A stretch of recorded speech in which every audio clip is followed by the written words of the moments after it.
Magandang araw po, welcome po sa aking channel, Nov9 TV. Patalasasan po, meron po ba kayong mga properties na napapabayaan or non-performing assets? Plan nyo ibenta, pero wala kayong oras pagbenta nito. Kung ito'y pagkakatiwala nyo po sa amin, tawag lang po kayo sa aking numero, usap po tayo, gawan ko po ng video for free. Yes, libre po. Wala po kayong babayaran. Tutulungan pa namin kayong mabenta ang inyong property. Kami na po bala sa marketing, sa boosting, pati po sa paid advertisements, even sa tripping. Hindi na po kayo mapapagod sa pag-entertain ng mga buyers. Kami na po bala sa lahat. Tawag lang po kayo. Nandito po tayo ngayon sa Nasugbu, Batangas kung saan meron po tayong bagong video presentation. Isang rest house o house and lot na may swimming pool. May lot area po ito na 1,000 square meters, fully fenced na po, buong property at naka-landscape na rin po ito. Napakatahimik po ng lugar, sariwa ang hangin at malamig po ang klima. Malayo na rin po ito sa 14 kilometers danger zone ng Taal Volcano. Ang bahay po ay fully furnished at ito po'y may 3 bedrooms, 3 toilet and bath, may own water supply at ang size po ng swimming pool ay 4x8 at may filtration system.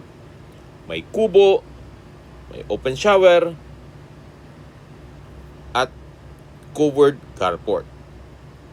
Meron din pong storage room. May ilang fruit-bearing trees dito sa loob at may access na rin po ng tubig, kuryente at internet provider. Yan po yung main gate at pedestrian gate. Ito naman po yung driveway. Medyo slow po ang terrain papunta sa garahe o sa mismong bahay. Pero banayad lang naman. At mula po dito matatanaw na natin ang 2-story house na may 3 bedrooms. At dito naman po yung poolside. Meron pong umbrella at rattan chair. Napaganda po ng lokasyon. Sobrang tahimik ng area. At mula naman po sa National Highway o Tagaytay-Nasugbu Highway, 400 meters lang po ang distance. Kaya accessible din po ito ng public transportation. Ito po yung poolside. Sa dulo po ay may kubo. At dito naman po ay merong comfort room o banyo. May hand wash basin, water closet at may bidet. Naka-tile flooring na rin po ito. Yan po yung banyo at yan po yung poolside na mayroon pong malaking umbrella at rattan chair. May center table. Meron din pong mga ornamental plants. Ito po yung tinutukoy ko na swimming pool. May sukat po ito na 4x8. At maayos po ang filtration niyan. Maisingit ko lang po, ang elevation above sea level ay 1,400 feet. Opo, nasa mataas na lugar po ito. Kaya meron din pong mountain view. Yan po yung kubo. Tunghayan nyo po yung pasad nitong 2-story house. At meron po itong mahabang balkonahe na kung saan matatanaw naman yung poolside. Sa ngayon po, nandito pa rin po nakatira sina owner. Kaya well-maintained naman po ito. Halos wala rin po kayong ipapagawa. Siguro kung meron man, retouch na lang ng pintura. So, yan po yung swimming pool. Ito po yung concrete fence. At yung maliit sa dulo na structure, dyan po nakapwesto ang pump and filtration. Reason for selling, well, senior citizen na po sila. At ang gusto na lang po ay yung bungalow house. Although dream house po nila ito, pero kailang i-let go o ibebenta na lang po nila ito. Silipin po natin yung lower part nitong property, yung unang parte ng video. Napakalaki pa po ng espasyo na yan. Pwede pa pong lagyan ng mga 3 unit na A-frame design na mga bahay. At i-convert nyo ito sa staycation business para ito'y maging income generating. Karamihan po kasi sa mga guest ngayon, gusto nila yung mga malayong lugar o tahimik na lugar na kung saan pwede silang magmuni-muni. Kagaya po nitong area na to, ito pong property ay inner lot mula Barangay Road. Siguro mga nasa 30 meters, more or less. At kung galing naman sa Manila, kahit po mag-bus lang kayo papunta dito sa property, then walking distance lang po mula sa highway. Ganun po kaganda ang lokasyon nito. Pero please manage your expectation kasi ito'y inner lot. At meron pong right of way. Okay, check na natin dito sa side nitong bahay. Meron po itong malaking puno ng mangga na namumunga na po yan. Yan po yung perimeter fence na may pocket garden. At yan po naman yung driveway hanggang dun sa main gate. Mula po dito, marami na ring mga kapitbahay na mga rest house at resort. Ito pong concrete fence ay paikot na yan ng buong property. At sa dulo po ay meron ding kubo. Ito po yung tinutukoy ko na covered carport na meron ding steel gate. Mula po dito sa driveway, matatanaw pa rin yung swimming pool at yung kubo sa dulo. At dito naman po ay may hangout area. Yan po yung dalawang big umbrella na may rattan chair at yung banyo. Dito naman po ay may bench and chair na solid wood at may mga sliding glass window. Yan po yung maliit na structure na may pump and filtration. Bago po tayo pumasok sa bahay, check natin itong guest room. Naka-aluminum screen door at solid wood door. Malaki ang spasyo. May wardrobe, bed framed mattress, ceiling fan, naka-tile flooring, high ceiling naman po siya. At meron din po itong sariling toilet and bath. Meron din po palang TV. Ito pong banyo ay may water closet with bidet, naka-tile bathroom wall, may hand wash basin, maliit na vanity mirror, at meron din po itong shower enclosure na naka-tile bathroom wall din po at may hot shower set. Ito po ang toilet and bath ng guest room.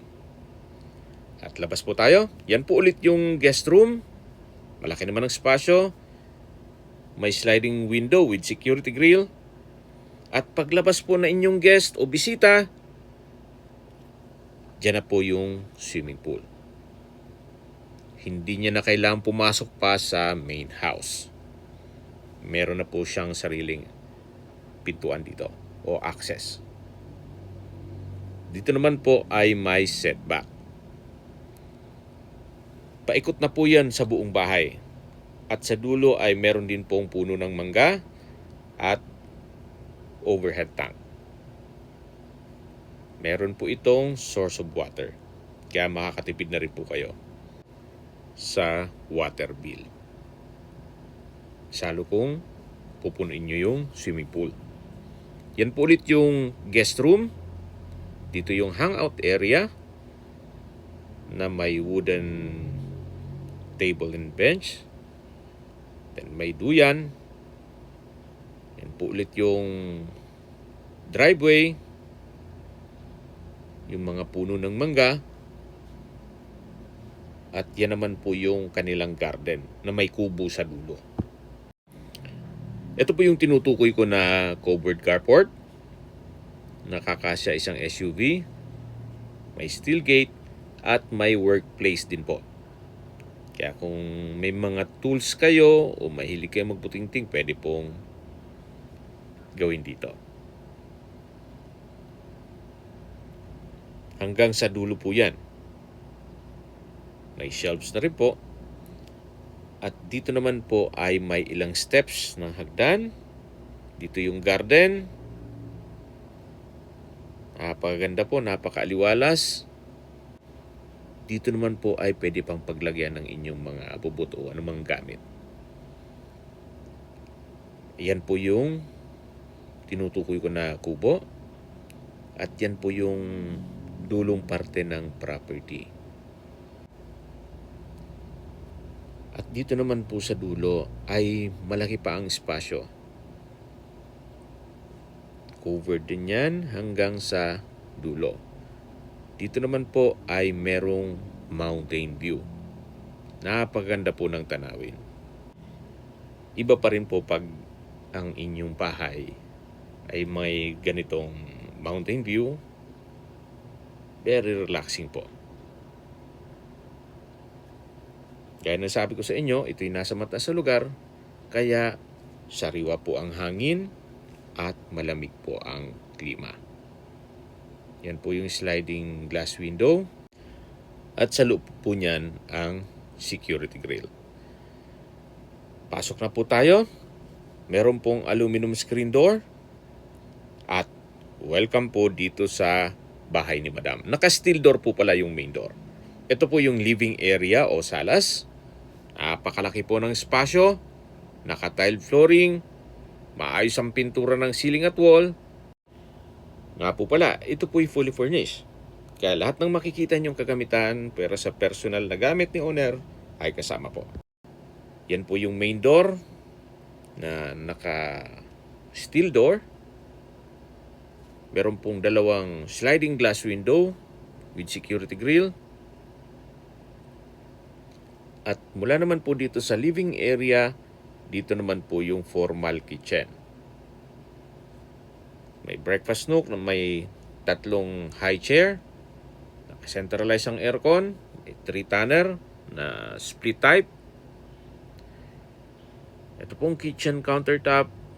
At sa baba po nito ay meron pong storage ng kitchen utensils at kitchen drawer. May kitchen window. Wall-mounted kitchen cabinet. Dalawa po ang kitchen window na meron pong security grill. May stainless sink with faucet. May gas range, range hood. At may mga outlet na rin po para sa bread toaster, rice cooker, at microwave. Ito naman po yung isa sa mga kwarto o master bedroom. Napakalaki ng espasyo. May mga wooden shelf, bedside table, bed frame with mattress, ceiling fan, at ito po yung walk-in closet na malaki naman po ang espasyo. So, marami kayong gamit, ay kakasya po dyan. Yan po ulit yung master bedroom. Nasa dulo po ay may access door papunta sa balkonahe. At dito naman po yung banyo o toilet and bath na may hand wash basin o bathroom countertop, vanity mirror, exhaust fan, bathroom window, water closet with bidet, wall-mounted rack, may shower enclosure, naka-tile bathroom wall, may wall-mounted towel holder, hot shower set, at maayos naman po ito. Kaya wala po kayong ipapagawa.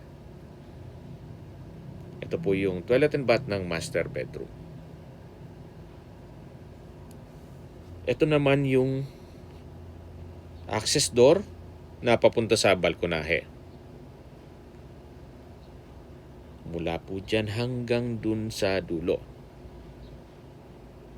At tanaw nyo naman yung kubo, yung poolside o yung swimming pool na mismo at yung lower part ng property, pati po main gate. Hanggang sa dulo po ang balkonahe. At bago tayo pumasok at bumalik dito sa kwarto, tunghayan nyo po ulit itong kapaligiran. Napaka tahimik ng lugar, sariwang hangin, at meron po itong mountain view. Kaya sa mga nature lover na naghahanap ng property na may magandang tanawin at tahimik na lugar, well, pag-isipan niyo po ito. At tungkol naman sa presyo nito, medyo fair deal na rin. Mamaya po sa dulong parte ng video, pag-usapan natin ang presyo nito. Mula po dito sa master bedroom, yan po yung formal kitchen. Yan po yung main door. At dito naman po yung living area.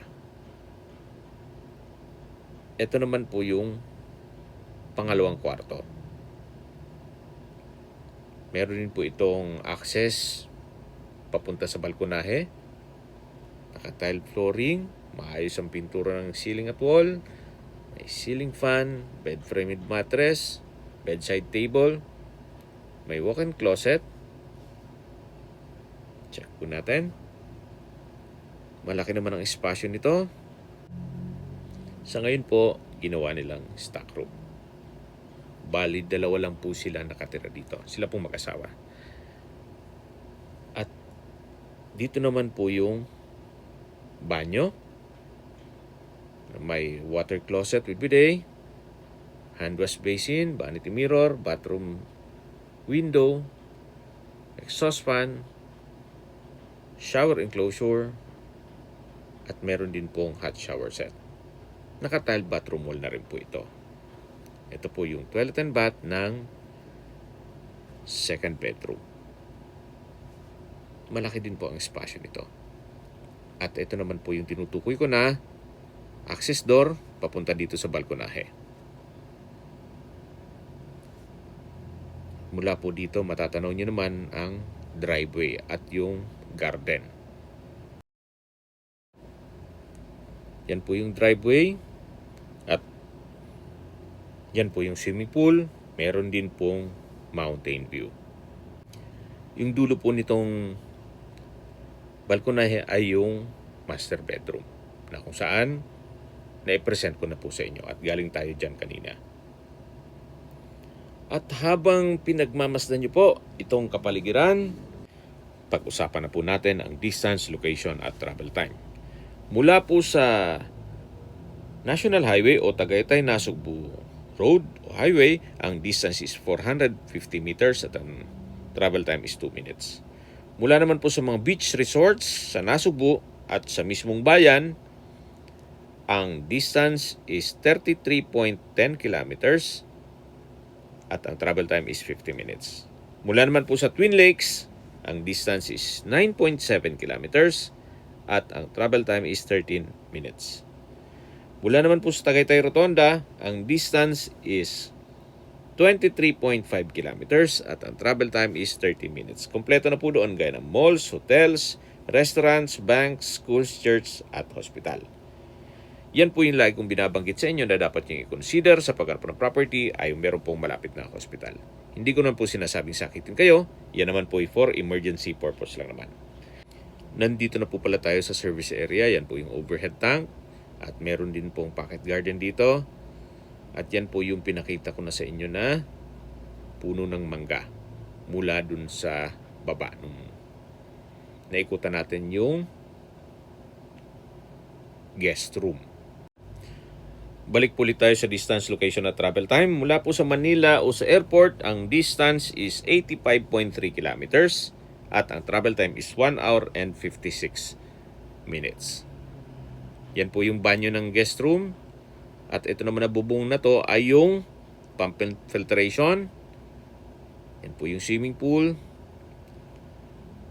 at yung kubo. Okay, recap lang tayo. Sa mga skip ng video, ito pong property ay nasa Nasugbu, Batangas. May lot area po ito na 1,000 square meters. Naka-concrete fence buong property. Ito pong bahay ay may 3 bedrooms. May sariling water supply. Meron pong swimming pool. May kubo. May ilang puno ng mangga. At binebenta po ito ni owner sa halagang 11 million pesos. Kung may mga katanungan po kayo, tawag lang po kayo sa aking numero. At sa mga kababayan naman natin na sa ibang bansa, meron po akong WhatsApp, Viber, Telegram, at Signal. Same number lang po, 0917-316-3399. Sa mga nagtatanong naman po ng aming Facebook, meron po aming Facebook page na Nov9TV at Facebook Real Video. Meron din pong TikTok at Instagram. May ibang YouTube channel po kami, the Nov9TV channel, Nov9TV Listings, Nov9TV On The Spot, Nov9TV Updates, at Nov9TV House Rental. Sana po naibigyan nyo ang video presentation. Paki-like and subscribe na lang po sa aking channel para ma-update din po kayo sa aking future listings. Kung sakali po hanap nyo yung mas malaking sukat ng lupa, meron din po kami ibang listings na pwede nyong pagpilian. Huwag po kayong mag-atubiling tumawag sa amin. Then, let us know your budget para malaman namin kung anong property pwede naming ilog sa inyo. Sa lahat pong viewers, subscriber at nagtiwala po sa amin, salamat po sa suporta. Ingat po kayo lagi at yung pamilya. Maraming salamat po.